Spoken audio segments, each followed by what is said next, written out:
Hey guys, so here we are with our jump testing. This is obviously a simplified version of our functional capacity test, and this comes in between our movement screening and our time trial.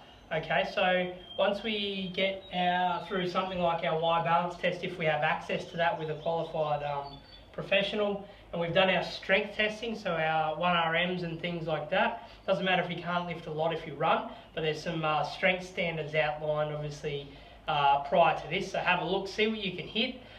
Basically, the stronger you are within reason, the easier or more efficient your running becomes. Okay, so we don't have to be lifting powerlifting size weights, we just need to have a respectable level of strength to help increase the efficiency of our running. Okay, so first up we have our standing broad jump. Okay, sorry for the abbreviations, but I wouldn't have been able to get it on the board. So standing 2 foot broad jump. Okay, so we have two types of jumps here. We have loaded and unloaded, so these are the first two that you're going to test. Now loaded is with a pre-stretch, so we're going to dip and jump into the movement. Okay, it's a fast standing broad jump for body height. Minimum acceptable distance is body height. If we're around body height, we know our strength's good to go. Optimally, we'd like to hit 1.5 times body height.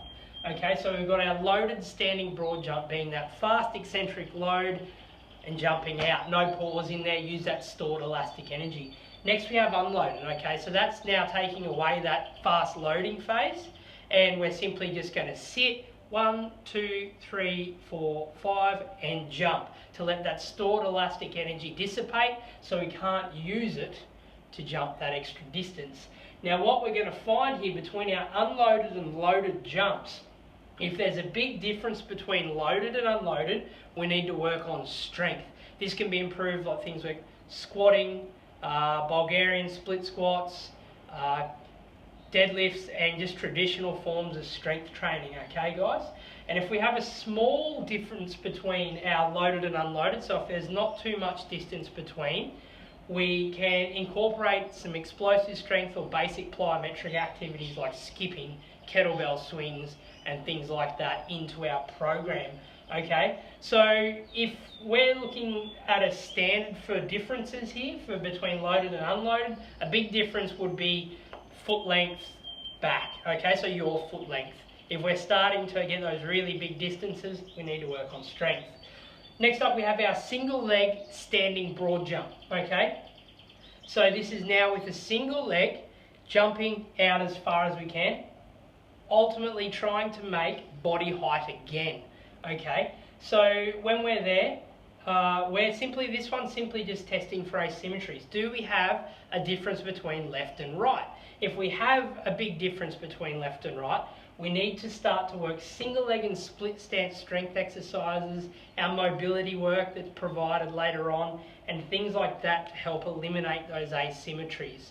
Okay, depending on previous injury history, i.e. ankle strains, knee reconstructions and things like that, could really highlight these sorts of issues. If you've had previous issues like knee reconstructions, ankle strains, whatever, be very careful before applying this model. Okay, make sure you get ticked off by your physio and make sure you're good to go before you start doing this type of thing.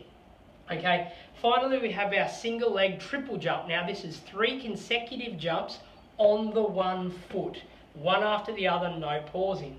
Okay, so our first jump distance, which will ultimately hopefully be like our standing single leg broad jump, will be our body height. So if we make body height on our first jump, say we go from body height, so that's height there.